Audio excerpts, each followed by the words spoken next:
Thank you, everybody, for joining me tonight on the One Big Beautiful Bill, the tax provisions that, like I mentioned or have mentioned in the past, this was a bill that was uh, created or put into effect last year. So on July 4th, so I've got this little 1 year and counting as we're coming up to that. But it's the first year where in 2025 where the provisions of this bill came into play. And so here we are, halfway through last year, and this big new tax bill comes into play. And some of the provisions became effective in 2025, and most of them in 2026. And certainly all of them now are in play in 2026. And so I think this is a really good time of the year for us to be looking at just what's in this bill. Like what do I get out of this? I mean, is there any planning I need to do, or what have you?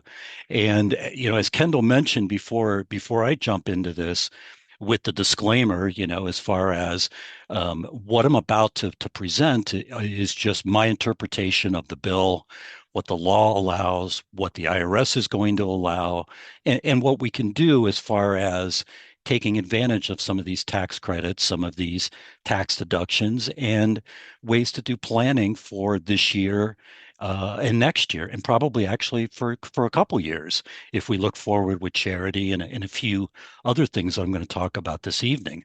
So lots of different things that we can look at, but remember, this advice is more general in nature. So I'm not your specific tax attorney or CPA. And anything that you see on this particular presentation that you're thinking about implementing, you definitely want to run it through your particular tax person, right? That make sure that it doesn't conflict or outright just go against something directly that is in your particular plan. So, and you're going to hear me talk about planning a lot tonight. And I'm sure there's several of you that are going to be listening to this that don't have a tax plan, never had one, don't think you need one, and maybe you haven't had a need up to this point.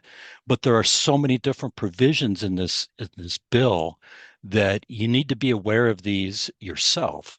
So, for instance, I'm going to start with changes for individuals.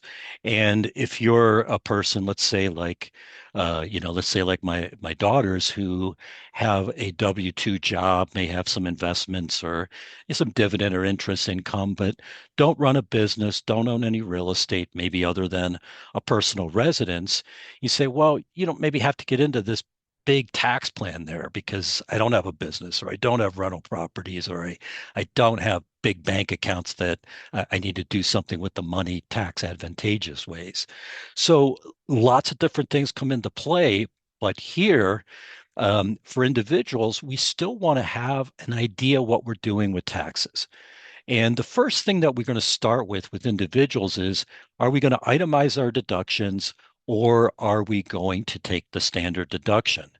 And this is something that you do not need to be consistent with, meaning that you could itemize in 2025, take the standard in 26, itemize in 27, and jump all the, back and forth, or to always take the standard or always itemize.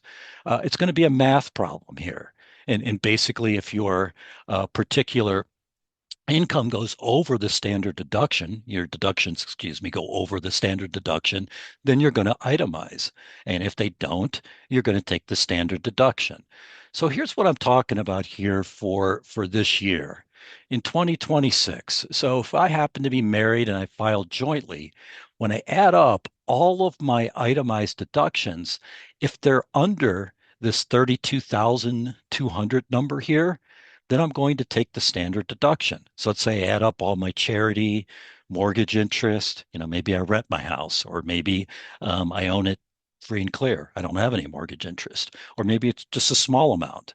But when I add up the charity and the mortgage interest and the real estate taxes and state income taxes, and it comes out to 28,000, I'll say, okay, well, we'll take this and make it 32.2. On the flip side of that, when I add it all up and let's say it comes out to 40 or 50,000, then I'm going to say, wait, no, I don't want that. I'm going to take the 40 or 50 grand. And so you'll see in some of the strategies that we'll talk about that there's incentives some years where you may want to load up all of your medical expenses or all of your charitable deductions or prepay some property taxes or other types of deductions, load them all into 26 or defer them all into 27, and we'll take the standard 1 year and itemize the next. Now, if you're always going to be over this number or always under it, it's not going to really make any difference. So that's really what we have to look about as far as the deductions go. The next thing that we really need to look at is let me go back here to the one, and that's the tax brackets. And this is where you always see, well, what's your percentage, whatever. And here's our brackets over here on the far left. And they stayed the same this year as they were in 2025. So there's no difference between 2025 and 2026, except for inflation up the brackets. And so the way these brackets work, depending on if you're married or if you're single, we can really draw the line here because up to this point, for all of these tax brackets, from 10% up to 35%, the married filing joint is double the single rate. But when you get into the 37%, there's a marriage penalty here.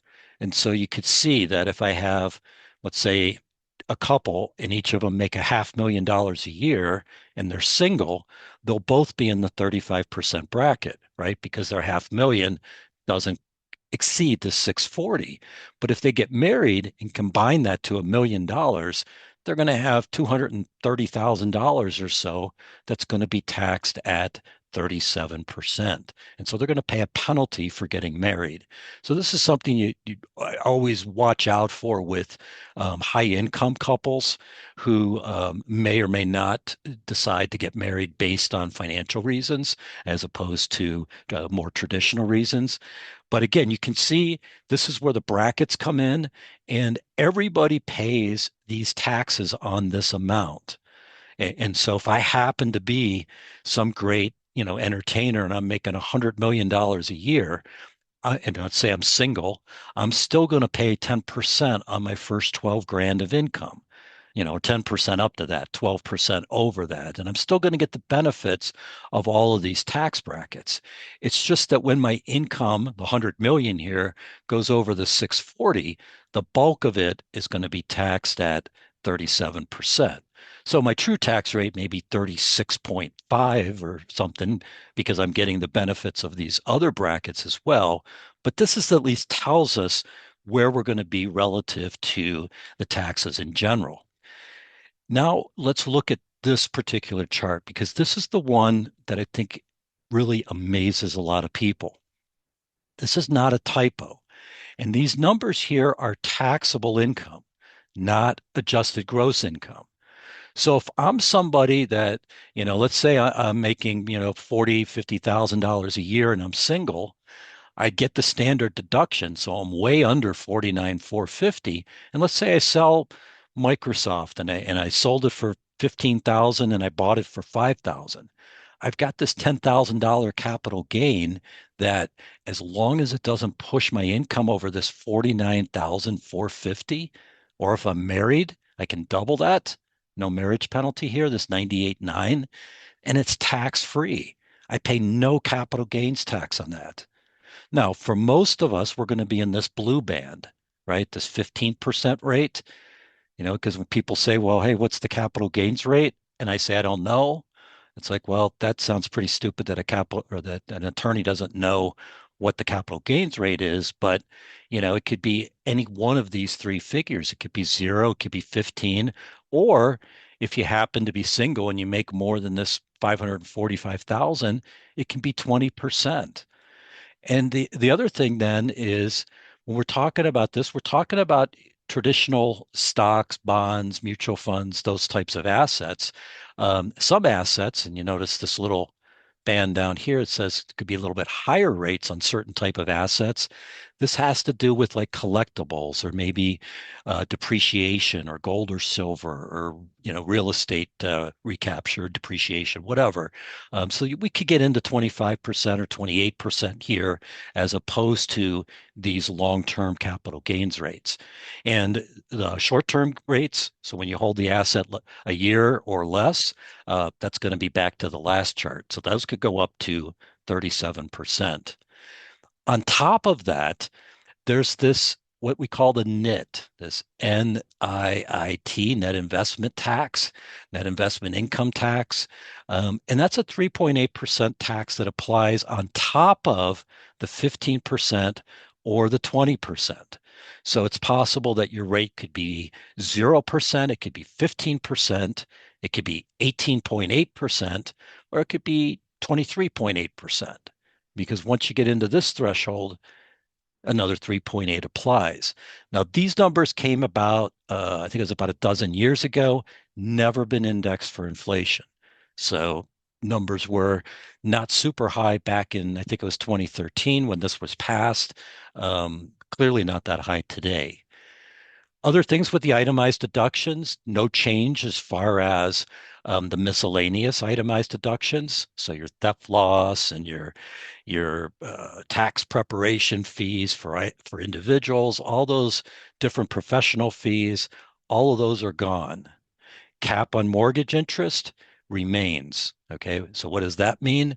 Well, it means that if your loan was after January 1st of 25, so certainly any new loan on your primary residence today, only loans up to 750,000 can be deducted for interest.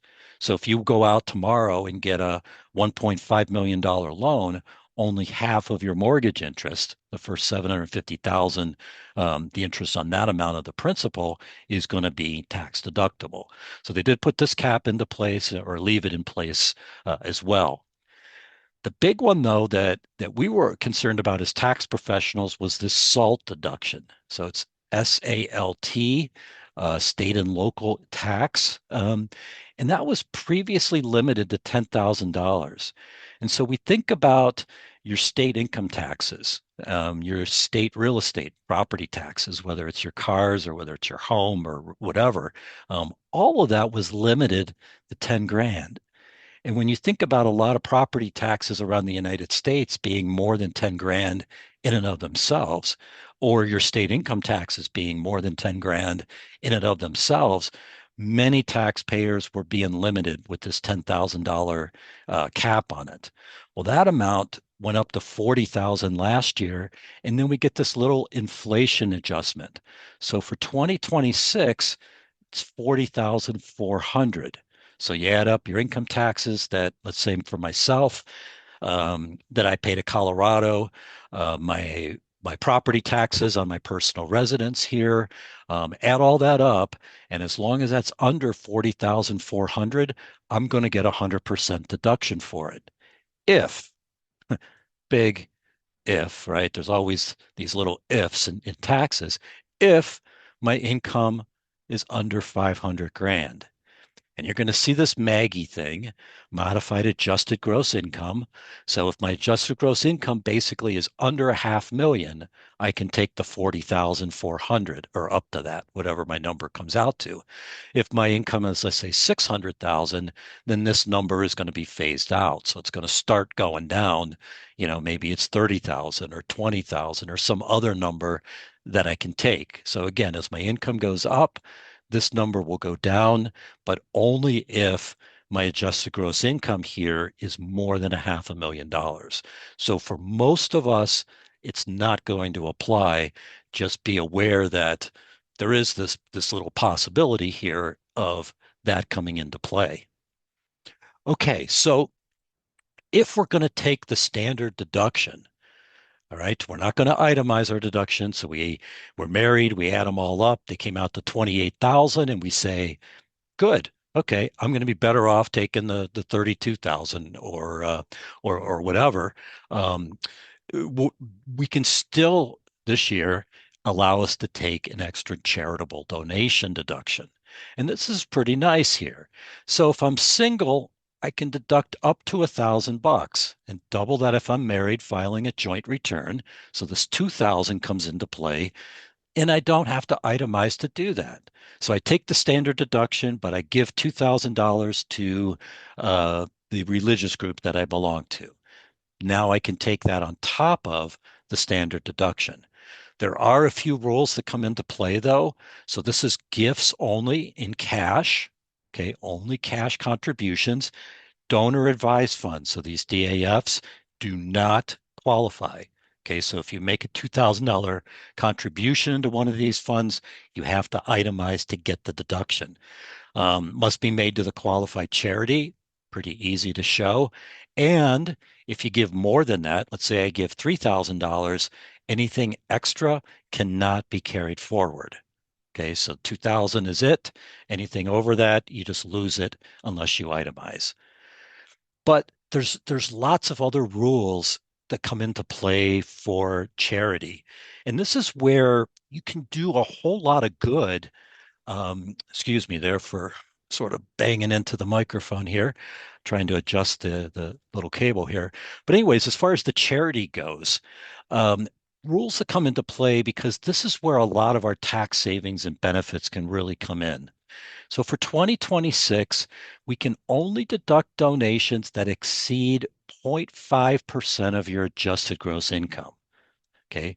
This is the bunching thing that I was talking about before, where we may decide it's going to be better to put them all into December this year or leave them all into January next year. In other words, put them all into the same year so that we can increase our deduction and get a bigger Schedule A deduction.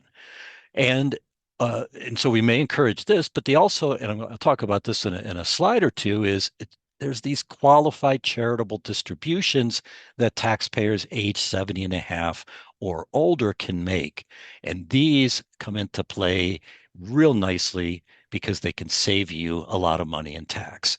So how does this work? So example one, I have a $300,000 adjusted gross income and I donate 10,000 bucks in 2026 and I'm itemizing. Okay, if I don't itemize, the most I can deduct is going to be 1,000, or if I'm married, 2,000. But in this case, I itemize, so I have to find out what my floor is. That's that 5% of my AGI.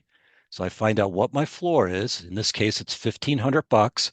Subtract that from the donation, and now 8,500 of my donation is tax deductible.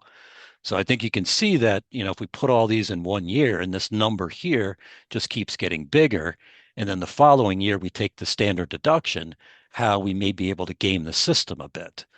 Um, but there's another problem. So we go back to this problem here. This is what I call the 0.5% floor. So we lose part of our deduction here.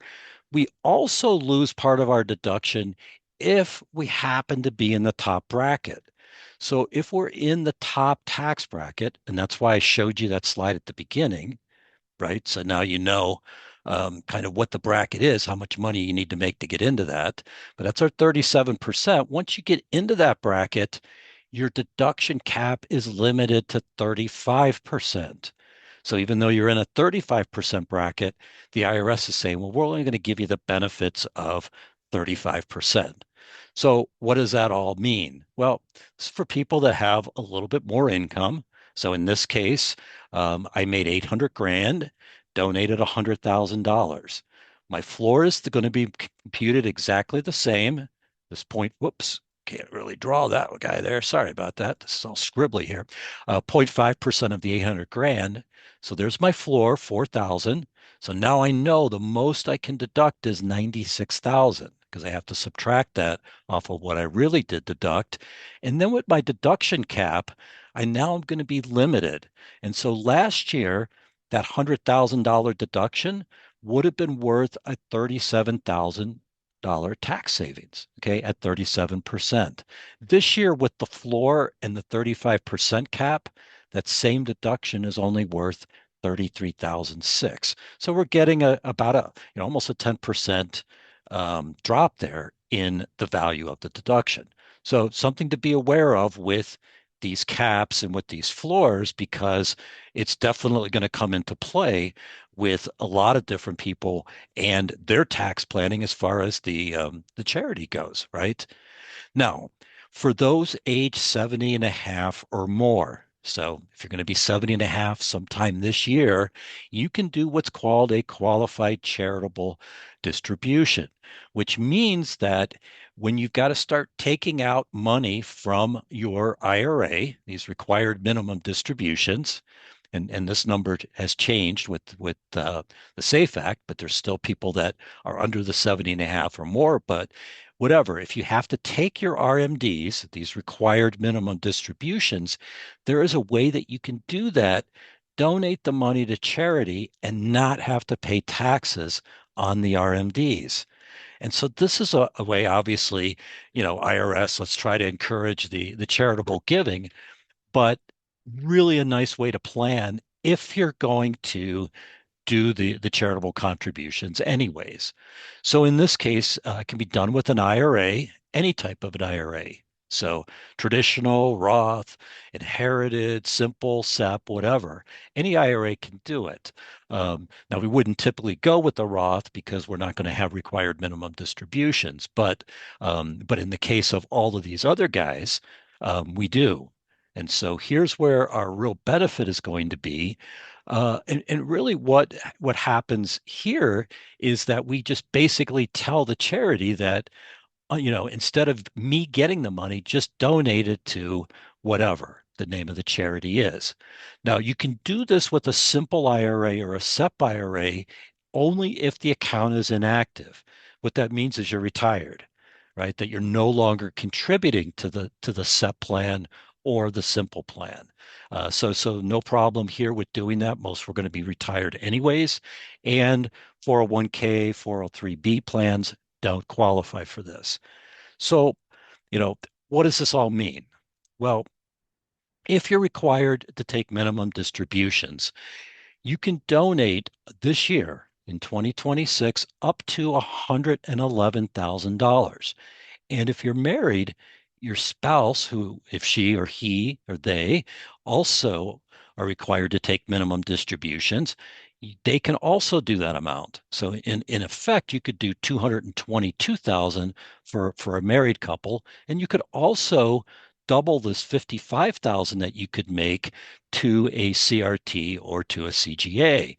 And so some of you I know have these charitable remainder trusts or gift annuities or what have you that you need to put money into every year. And by taking this money out of the RMDs, you can eliminate some of the tax issues. And here's what I mean by how these charitable distributions are going to work. And I'm going to give you an example in the sense that it's really not a tax event here.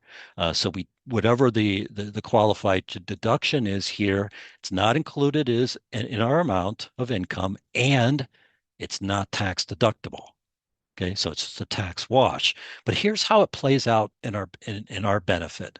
So this year, let's say that I have maybe some Social Security, I've got pension income, I've got dividends, capital gains, whatever, of the amount of 75 grand. And I find out that I've got to do a, uh, a, a RMD, excuse me, of 150,000. This isn't right here. This should be 150. So the total amount, again, that's 150 up there, is going to be $225,000, and I'm going to donate 25 grand. And so I get to itemize my deductions, put some of that in there, and I'm going to come out with this taxable income here. That is going to be quite a bit different than if I would go ahead and take the standard deduction on this and be able to use the qualified donation. So when you can donate the money as a qualified charitable distribution, you don't take the money in income.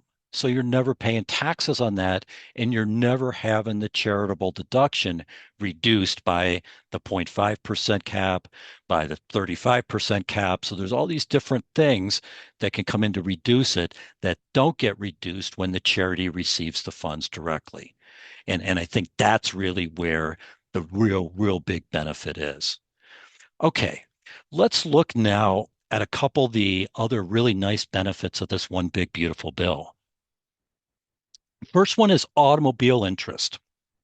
It used to be a provision where, if you went and you asked the IRS, can I deduct automobile interest? They would always answer, no, you can't. And my answer to them is, well, maybe you could. Maybe if the car was used for business, you could do it. And the IRS says, oh, yeah, well, but if it's not used for business, you can't do it. Well, now that answer is not correct. So today the answer is maybe. Can I deduct the interest on a particular automobile interest? Well, maybe I can. First of all, maximum deduction, 10,000 bucks. Okay, so if you paid automobile interest of more than that, only 10,000 is deductible. There's a phase out if your modified adjusted gross income, again, this Maggie deal, is over 100,000, single, doubled if you're married filing joint.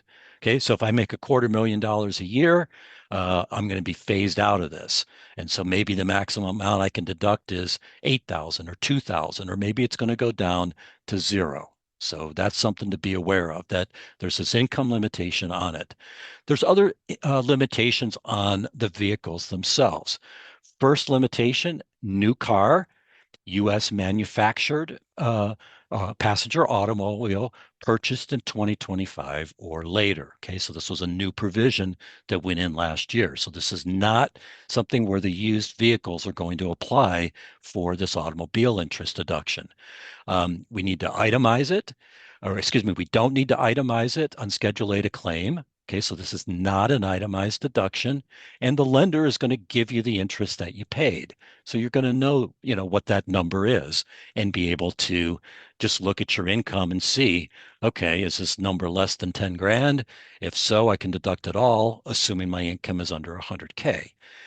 And then the first bullet point here, that this only applies to passenger vehicles. So we're not going to get into any of the ATVs, trailers, campers, RVs, no used vehicles, no leased vehicles, must be new, must be purchased U.S. vehicle.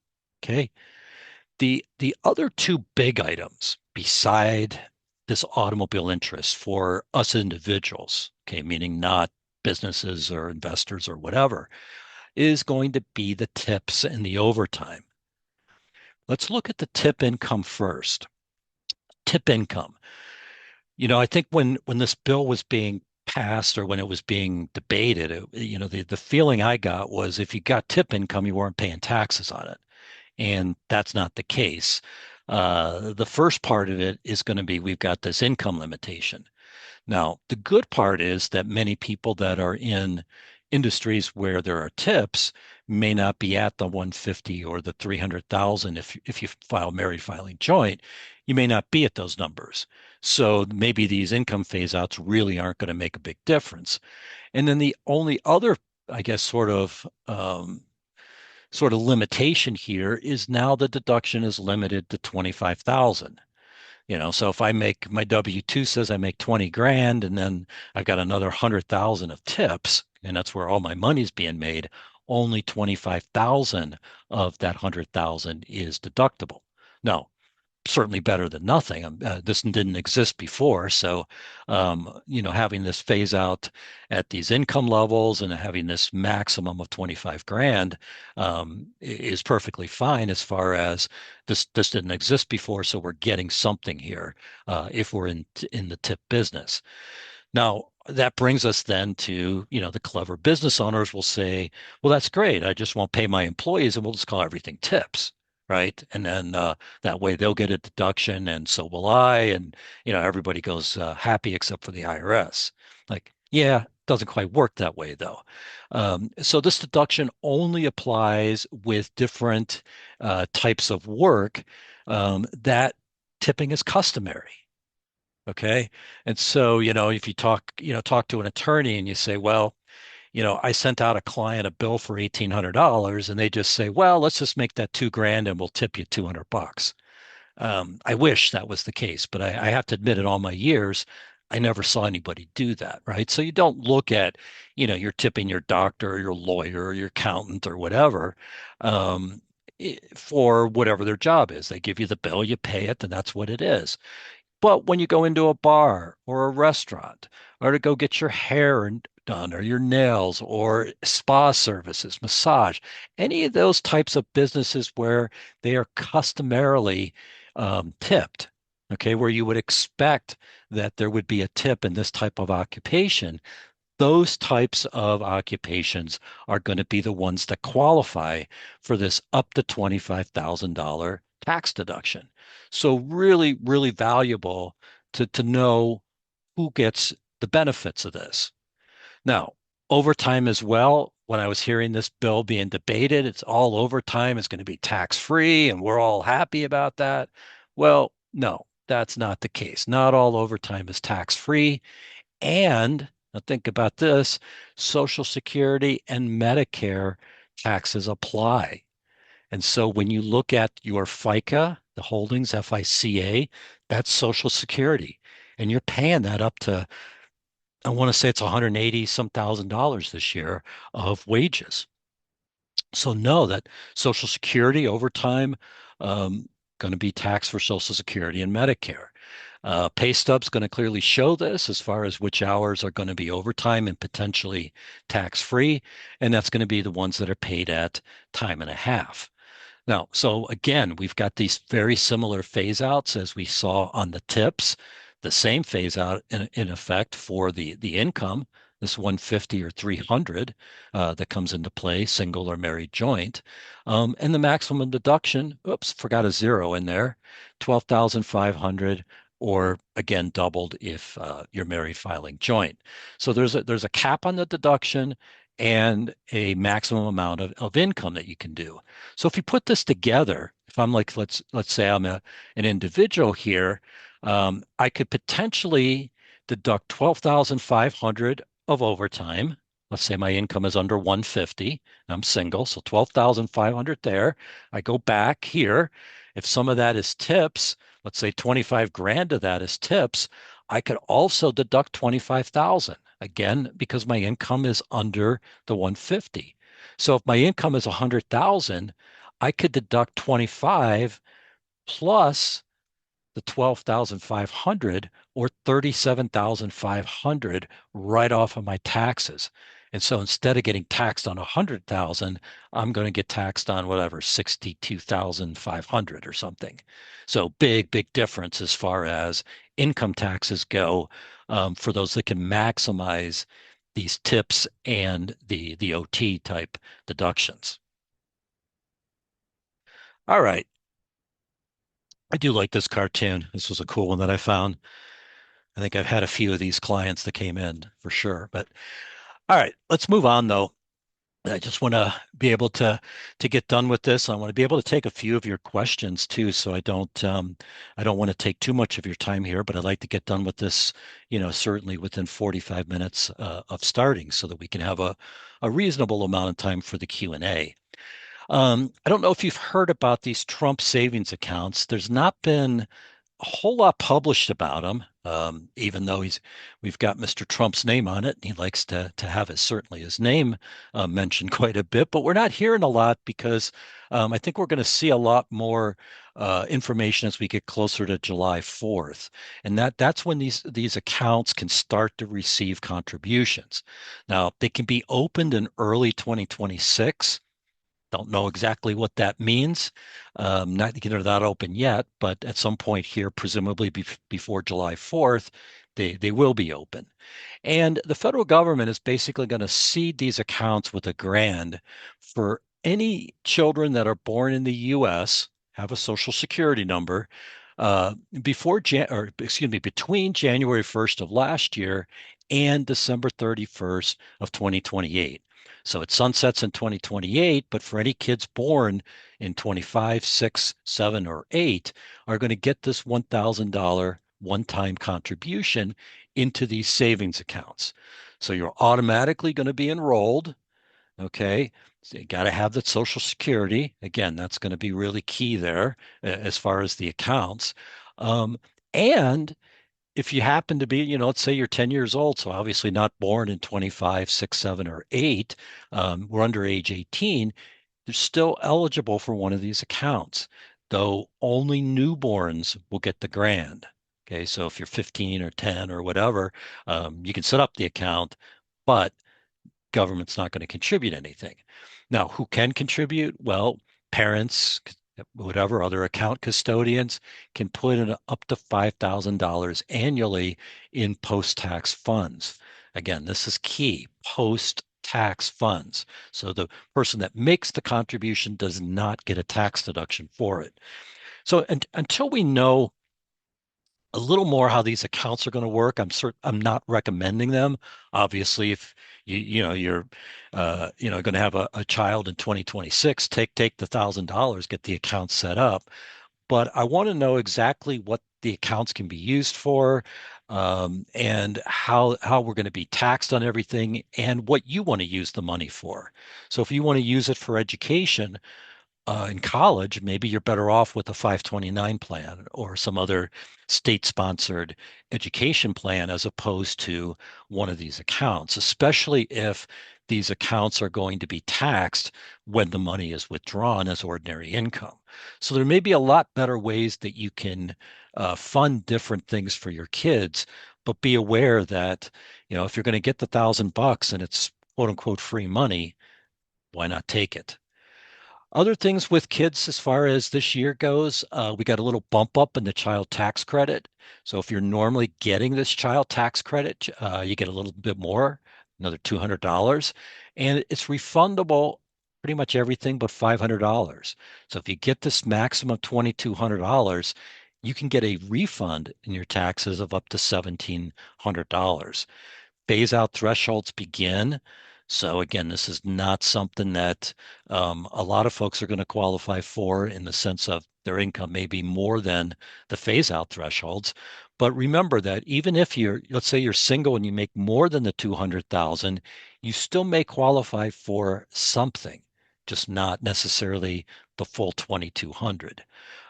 So be aware that if you have kids and your income is somewhere in this range, or if you know it's clearly under it, be aware that, I've seen some of the software where accountants miss this. Certainly nothing willful, but sometimes difficult that you just miss a number here and there. And this is a credit, not a deduction. So this is our sweet spot for taxes, because this gives us a deduction, or excuse me, a reduction of our tax bill dollar for dollar, where a deduction only allows us to reduce our tax bill by whatever our bracket is. So if I'm in the 25% bracket, a $100 deduction saves me $25 in tax, but a $100 credit saves me $100 in tax. So real big differences between the two, and we love the credits when we can get them. We also like the senior bonus, and so seniors came out relatively well under this one big beautiful bill.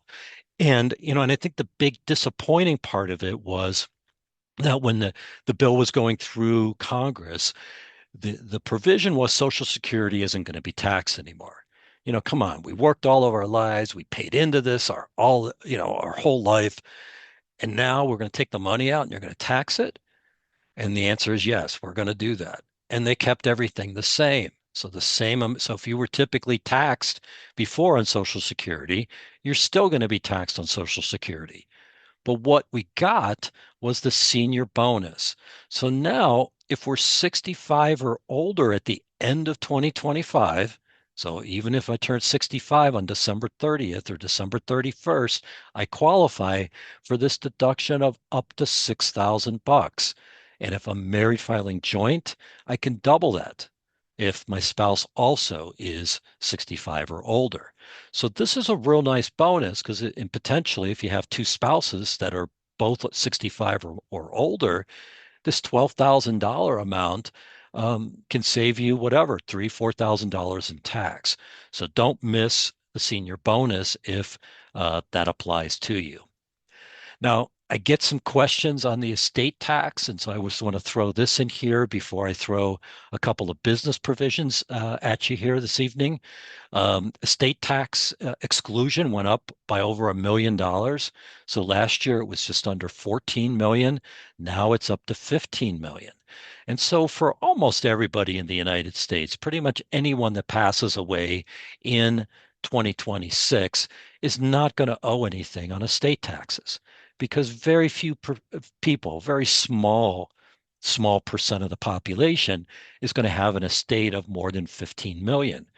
And with some basic estate planning, a married couple can effectively double this. And so as long as their estate is under this 30 million, they're not going to owe any. So we still want to be aware of this for a few reasons. One, obviously, you could be in the situation where you are worth more than this 15 million.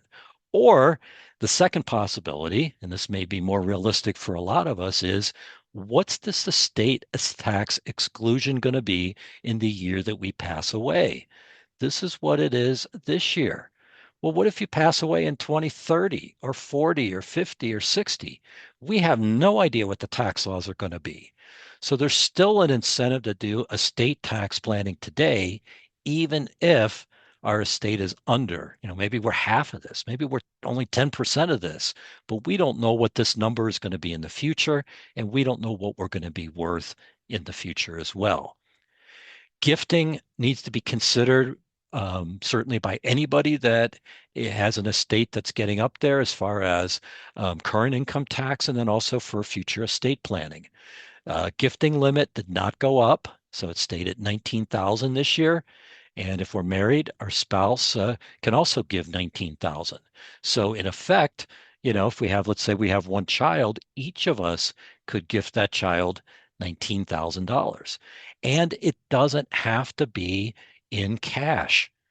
What if I gifted my child 19,000 in Microsoft stock, like I mentioned before, and my child sells it and has a $10,000 capital gain? We don't have to pay any tax as a family if they're in the 0% tax bracket. And so this is something where, we look at businesses and how a C and an S corp and an LLC and all these different things interact with each other. But a lot of times we fail to look at how about intra-family planning? Is there a way that I can sell this Microsoft stock with a big capital gain and have the family pay nothing in tax? And the answer is yes, you can use gifting to do that. If you gift more than that, you can do it.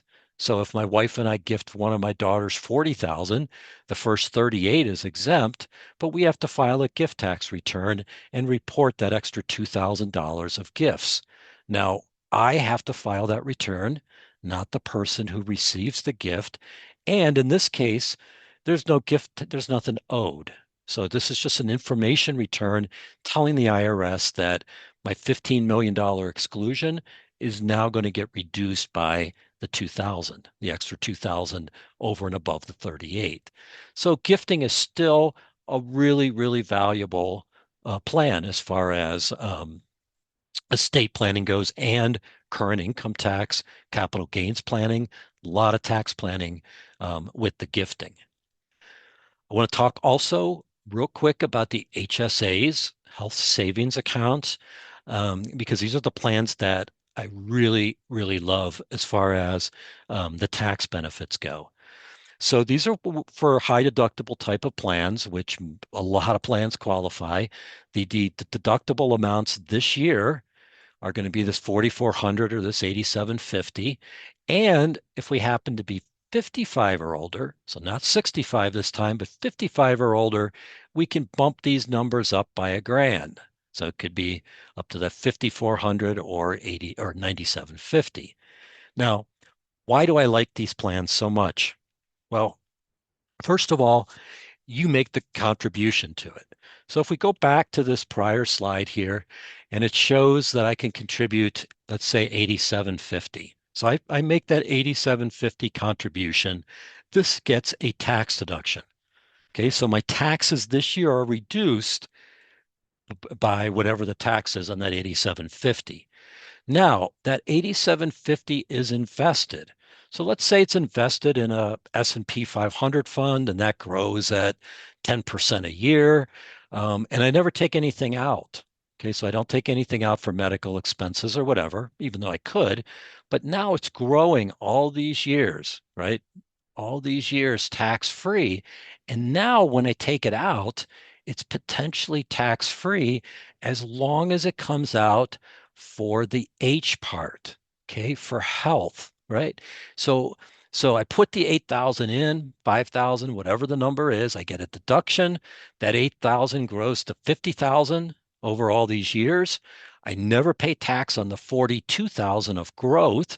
Now I've got 50,000 in here, and now, over a period of time, I pull the 50,000 out for a bunch of different medical bills along the way.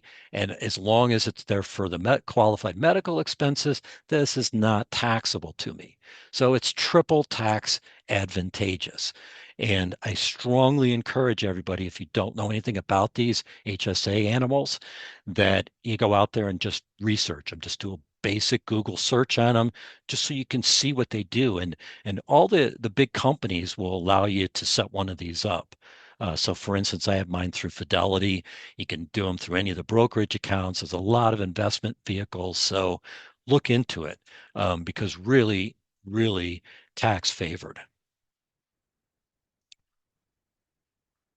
All right. So this little cartoon, I think, leads us into just a couple of comments I want to make on the businesses, and then I'll get to the Q&A. So the business tax rates, qualified business income, we were looking at, well, what's going to happen with all of this? The tax cuts, are they going to be made permanent? What in the 2017, were they all going to die out? And of course, the one big beautiful bill said, yes, we're going to make them permanent. So the big couple of them, the first one I don't have a slide for is just the C corporation rate stayed the same. So that amount, 21%, still 21%. There was talk of bringing it down to 20. There was talk of bumping it to 23 or 25. And all it was talk. So it stayed at 21%, where no news is good news as far as I'm concerned there. Qualified business income, though, is the big one. This QBI applies to any of the flow-through entities.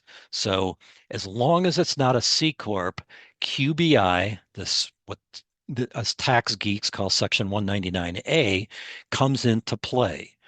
So what does that mean? Well, yeah, I've got a sole proprietorship, so I file a Schedule C, or I have a LLC, or a partnership, or an S corporation, or an LLC that files as an S corporation. All of these qualify potentially for a QBI deduction, assuming you have a profit there. And 2026 makes this permanent. Now, what that means is it doesn't have a sunset. It doesn't mean that it can't be repealed. So if next year there's a Congress comes in and everybody wants to vote this out, and the Senate agrees and the president agrees and everything, permanent can go away. But as far as now, permanent means no sunset. So we can rely on this until we hear otherwise. And for 2026 now, and I like this down here at the bottom, the phase out ranges have expanded. So there's just a little bit more of a phase out here before we start losing the deduction for those who are single, and then doubled for those who are married filing joint. So this is nice in that you're going to need more money to earn in 2026 before you start seeing your 20% QBI deduction start going down. So it may go down to 18 or 16% or something else if it's not the full 20. And then this new one is a $400 minimum deduction now applies if your qualified business income exceeds $1,000. So before, let's say you have $1,000 of income, your deduction would be 20% of that, or $200. Now we're saying that, in that particular instance, 20% would be 200, but the $400 minimum is going to come in. So for those who have a very minimal amount of income, then the $400 minimum deduction can work out real nicely. Bonus depreciation made permanent. Okay, again, same rules as I just mentioned.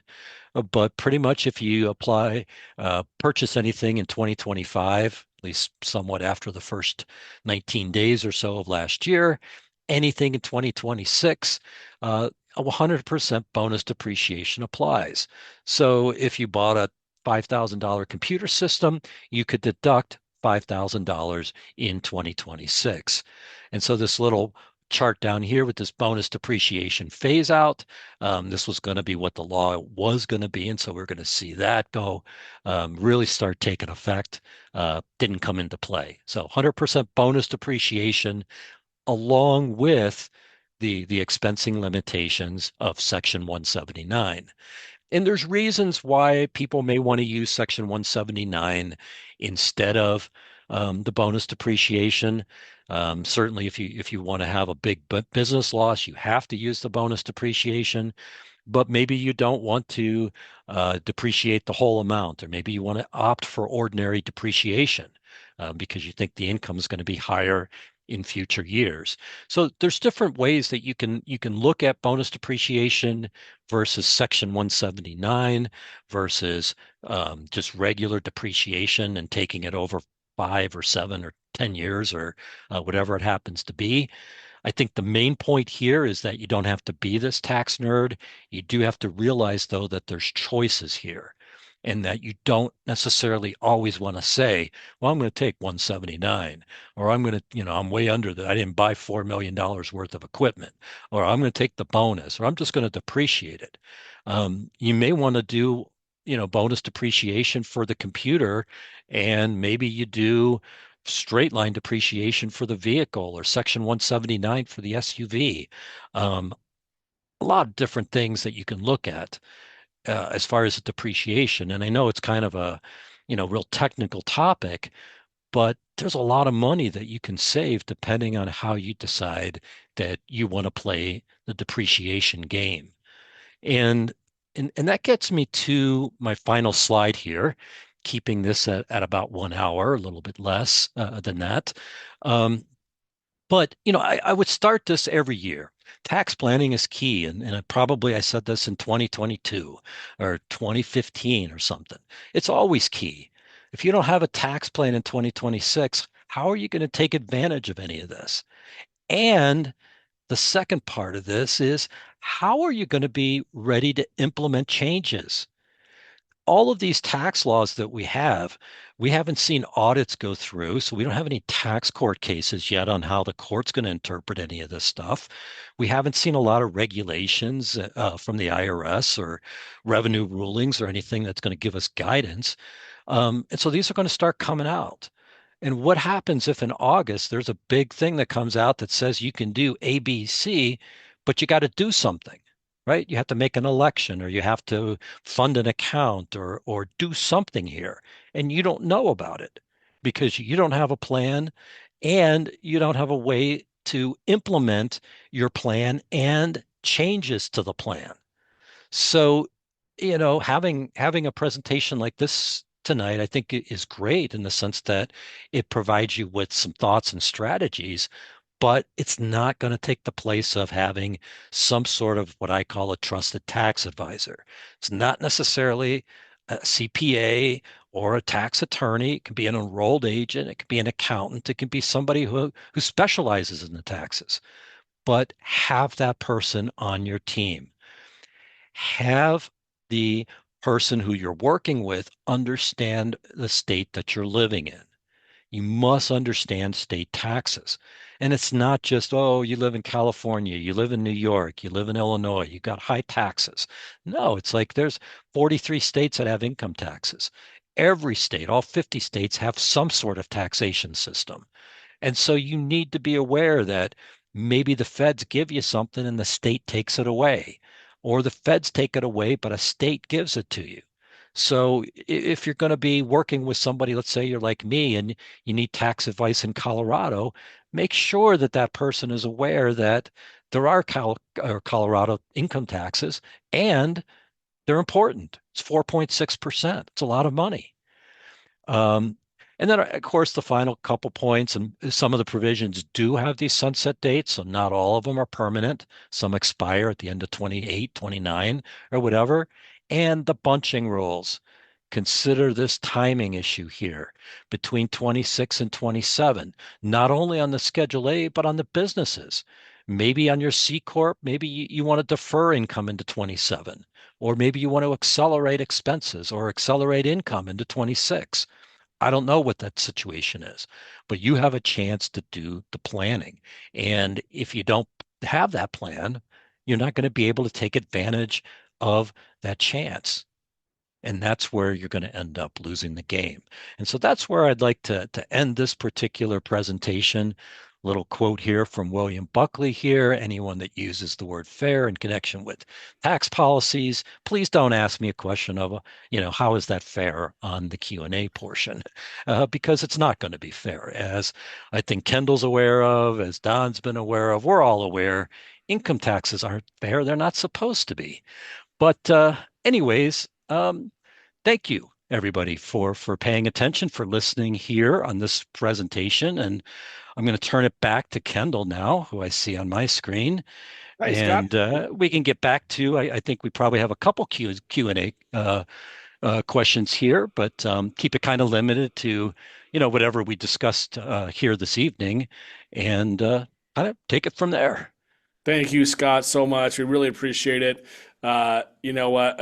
Obviously, this is a topic that is extremely relevant right now to everyone in one form or another, retired or not, business or not, real estate or not. This applies to you. So, a very timely. Thank you so much for your time, Scott. We'll jump on some questions, and a lot of things jumped out to me that I think were surprising. But I think the main thing is a lot of us are just relying on our accountant. Many of us, at the end of the day, I'll just turn this over to my accountant. They'll be all up to speed on the big, beautiful bill. But like you said, a lot of them miss a lot. A lot of software misses a lot. So I love that, we have so many people on the call tonight because you are the smart people. You are learning how to do it, and you're holding your accountants and CPAs accountable for what's happening. So I love that.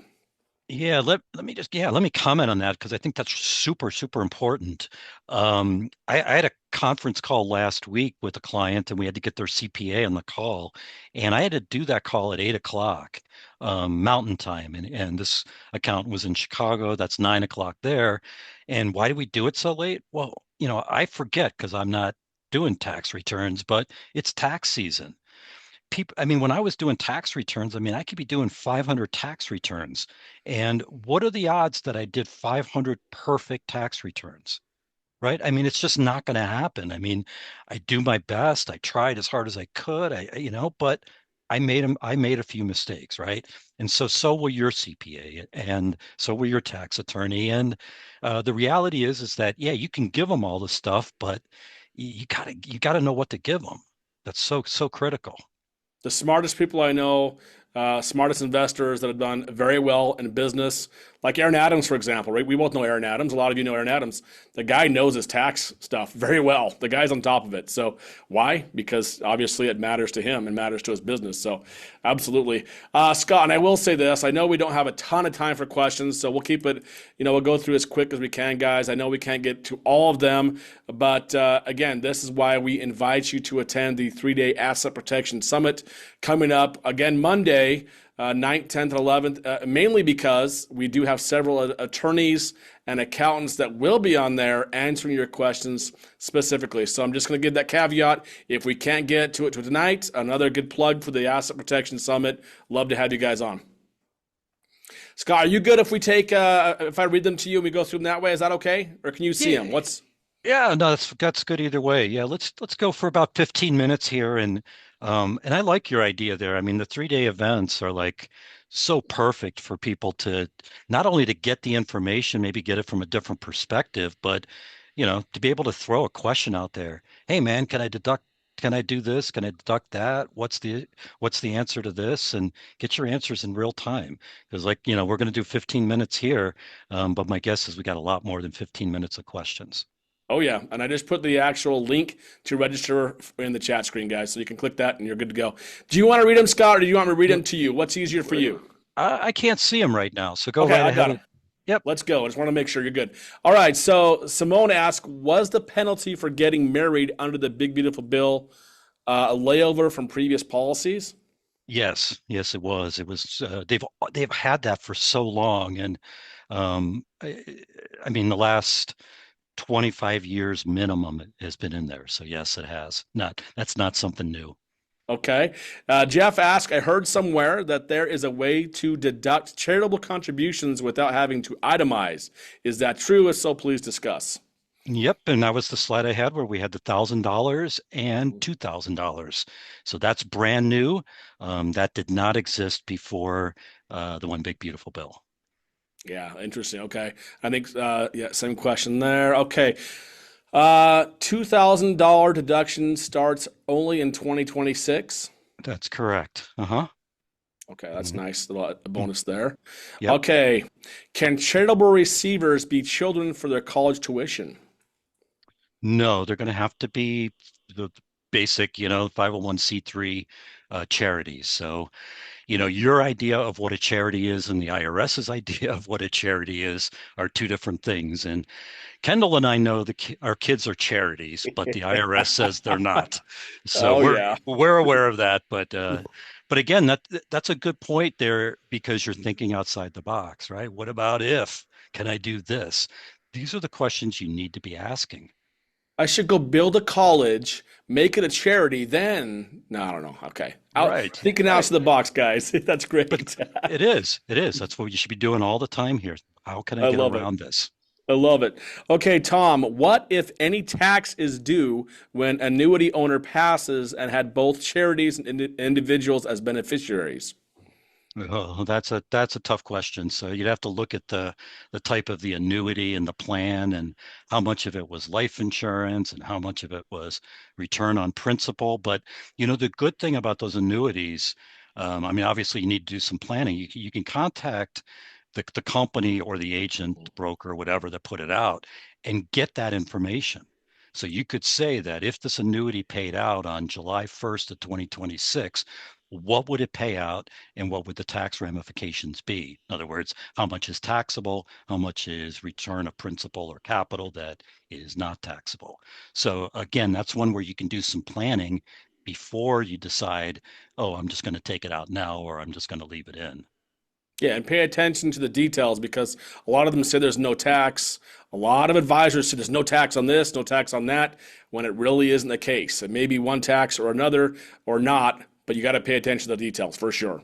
That's right. And a lot of annuities are different too. So you can't Mhm. say all annuities are XYZ. They could all have different tax ramifications too. We find it all the time. Absolutely.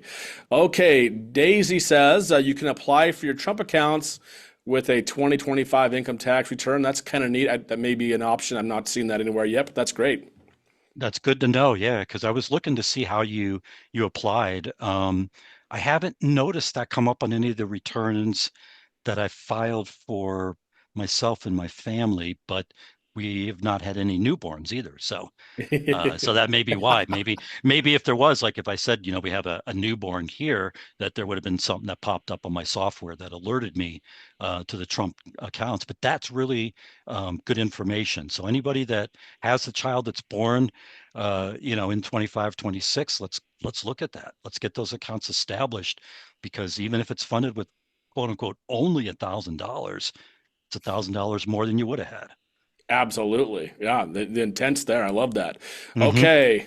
And Huang asks, I believe that the Trump accounts, can this be for grandchildren? I believe so, right? Yep. You absolutely can fund those for grandchildren, just like you can with the 529 plan. So a lot of these different plans you can fund as grandparents, and there's some real benefits to it too with gifting rules. So you may not be limited to the $19,000 per year if you're paying for tuition, let's say. So, good question. Yeah, great question. Okay, Marcia says for the senior deduction, MAGI must be less than 150,000 per couple. Is that correct? That I'm not sure of. Okay. That one I'm not positive of. There's been the 150,000 single and 300 married filing joint, but I'm not positive about the phase out there off the top of Okay. my head. But there Okay. is one. There is one. I'm sure there is. Besides HSA accounts, are there still HRA accounts that are also deductible? There's MSAs, medical savings Hmm. accounts, that you can have, different types of employee reimbursement plans, medical reimbursement plans that I use. So there are different types of plans that you can use with that. The reason I really like the HSAs is because they're triple tax deductible, where other ones may not allow you a deduction up front, maybe tax it on the back end, maybe will tax the earnings, some different combinations thereof. But these HSAs are really attractive.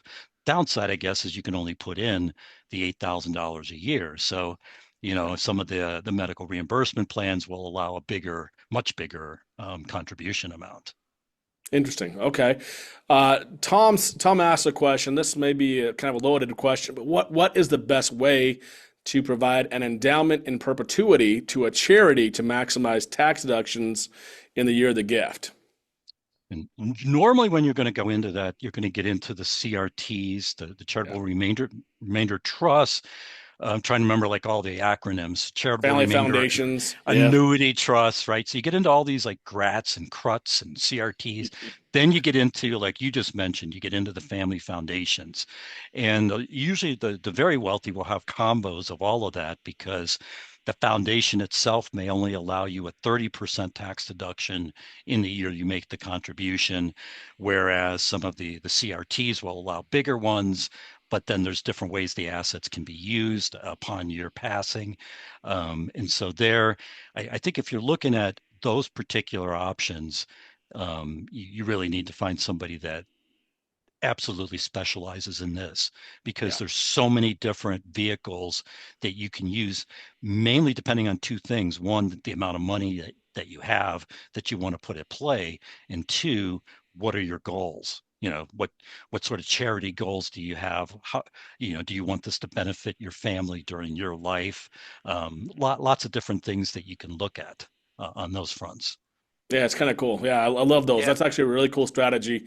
Definitely find a pro on that. The foundations, charity remainder trust, very cool.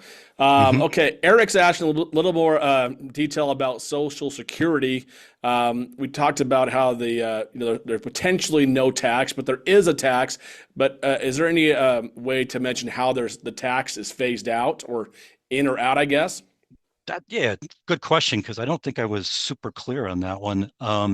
Yeah, when the bill was going through, it was going to be like no tax on Social Security, and then we read the bill, and it's like that's not there. So I was like, okay, so the rules before, and it kind of fits that 25,000 if you're single, 32,000 if you're married joint. When you get into those amounts of income, so very low amounts, potentially can have the Social Security taxed.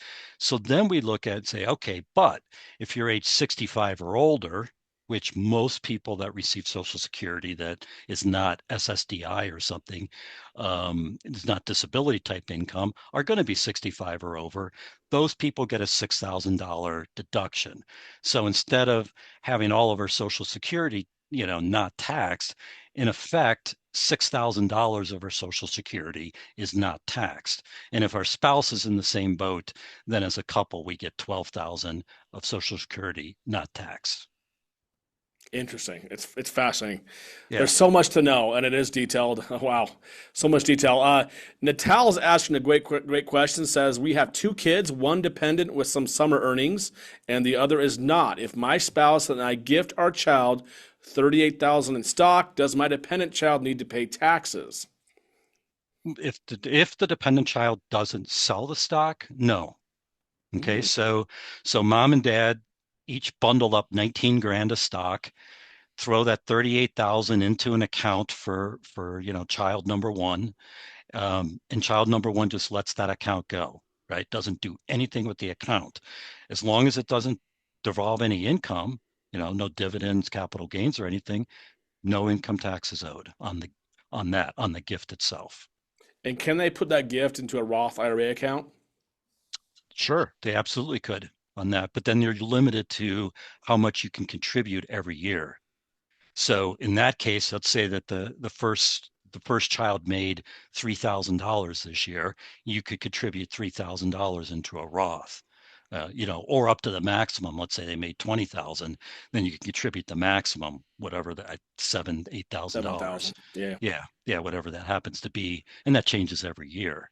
Yeah. But you could do something like you could make a $19,000 gift to your son, let's say, make a $7,000 of that to the Roth and 12,000 into a taxable brokerage account.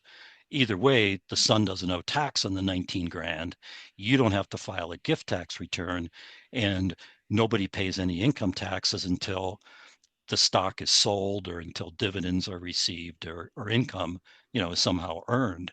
So it's a really tax neutral event that gets assets over to the child, and they can do something at their lower tax rate. So it's a really nice strategy. Fascinating. Yeah, it is. Always look to little strategies to reduce your tax burden and pass it on to your kids. And a lot of these, Scott, we're seeing now. A lot of our estate planning attorneys at Anderson, you probably know this. They're saying, hey, rather than wait till you pass on, they're definitely pushing more to start doing it now. Not just tax benefits, but also benefits your kids. With stipulations, of course. But I love that. Yeah, yeah, absolutely on something like that. And when you give the money, you give it to them, right? And so, no, you can't give them 19,000 and then charge them 19,000 for room and board or something. I've heard that kind of stuff. No, it's their gift, but Yeah. when they're minors, it's certainly, you can put that into a trust if you wanted to.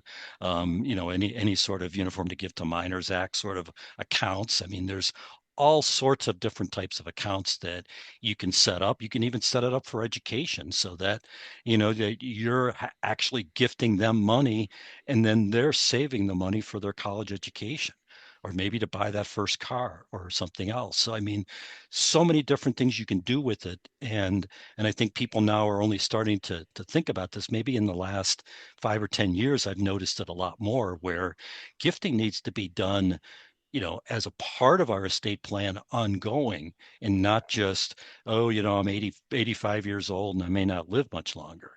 I It love needs it. to be something where people are thinking about it on a ongoing basis. Well, and you think about it, there's a tax benefit for the giver, and the receiver obviously benefits too. So it's a total win-win for your loved ones. I love that. That's great. Yes, yes, it is. Okay, now Christine's asked about this $19,000 gift. Who qualifies to receive our gift? Anyone? Friends? Family? Yeah, anyone, right? So anybody here tonight or, whenever you're watching this can write checks out to Kendall and I. $19,000, right? Everybody can do it. So thousands of people Let's go. and no tax benefit. So don't think about, gift necessarily like we think about it. Oh, it's a gift that I'm going to give somebody for their birthday or for Christmas or for some special event or something. No, it's all we're talking about here is that one person can gift any other person 19, up to 19 grand and the IRS doesn't have to know about it. That's basically what we're saying. So cool. Okay. Can health savings account withdrawals be used to pay the health insurance premiums? Yes. Not Yeah, cool. and they can in the future. Yeah. So we like to see that all like, save as much money as you can there by getting this big amount, and then everything you're using it for becomes tax free. It's so beautiful. Okay, so it's a good plan. Says, I understood that the estate tax situation has been accelerated a bit and has become permanent. Is that correct? It has actually become permanent. Yeah, well, it's permanent in the sense that we know what those numbers are going to be for the Mm, foreseeable future. yeah. But remember, Congress can come in, right? I mean, if we get a total change of administration and people don't like it anymore, they can change it. So don't think that permanent means you can't change it. It just means that we don't have a sunset. So, sometimes if we pass a law today, it may say the provisions of this law are out in 10 years. So then we say, okay, it's not permanent because it has a 2035 sunset date. But if I don't have that sunset date in it, then that provision becomes permanent, meaning it stays in until some future Congress says it's out. Yeah. Does the word permanent actually exist in tax other than the word tax? Yeah, permanent. Yeah, we're permanently going to be taxed, but the provisions themselves are not permanent. So Yeah. I hear you. All right, Kendall. Well, you know what? Let's grab two more questions and then we'll call it. Great. I love it. Okay, now we got a good one here from Keith. It's about bonus depreciation, which I think, guys, if you have real estate, this is important. So it's a little long, but for bonus depreciation, my accountant is telling me my heavily renovated rental property does not qualify for bonus depreciation since the renovation would have to be depreciated over 39 years. And bonus depreciation only applies to properties with depreciable lives less than 20 years. 20 years. I've heard that they can use it though for a rental property. Is that true? That's a good question. Yeah, it's several good questions in there. Yeah. One, yes, you can use bonus depreciation for rental properties, and yes, it has to be under 15 years or less on the property life. So when you get into the 27 and a half or 39 years, depending on whether it's commercial or residential, um, that's not going to apply. But the bonus depreciation, I mean, what I would be looking at is a couple things. One um, is it possible to categorize that as something other than renovation? So, maybe it's something that, like if you're paying for a full overhaul, well, all the appliances that go in or the HVAC system or different parts of it, the plumbing, perhaps the landscaping, the driveway, lots of different things may qualify for this under bonus depreciation. Or we can use what's called component depreciation, where we'll pull some of these out and accelerate the depreciation periods. So I think your question is really, really good because you can do this stuff, but if you're basically tearing a house down to the studs and rebuilding it, then it's going to qualify under the long term, right? And not bonus because you're basically building a new unit. So you really have to look at what are you doing and what's the useful life. And if it's something that's going to be under 15 years, then we're good to use bonus and knock 100% out. So I would probably agree with the CPA to some extent, but also suggest that there's probably some of the renovation expenses that can be split out and bonused. And how would a cost seg come into that equation? Cost Yeah, segregation study. Yeah. right. And I think that's exactly where that would come in. If you wanted to use any sort of component depreciation, is bring that cost seg in. And basically what a cost segregation study is it just brings the cost of the building out into, instead of saying it's $500,000, it says it's 20,000 for this and 30,000 for that. And maybe that 20 or 30,000 now can be depreciated over 5-year period rather than 27 and a half. And so that makes a big difference because if we can depreciate it over 5, we can also bonus it out. It's huge for real estate investors. Absolutely. If you're not, if your accountant doesn't know about real estate, I would look for one that does. It can be a little bit specialized, especially for cost segregation, because you have to go out and actually have a study done. But yeah, we're seeing that a lot right now. Yeah, it's huge. And the cost seg studies, I mean, they cost a little bit of money, obviously. You're getting engineering type reports on it. And so, it may not apply if you're buying a $100,000 rental property, but if you're buying something of significance where you could have, where you could justify a couple grand on the cost seg, by all means get it because I have not seen one where it didn't save more than what the cost was of the study.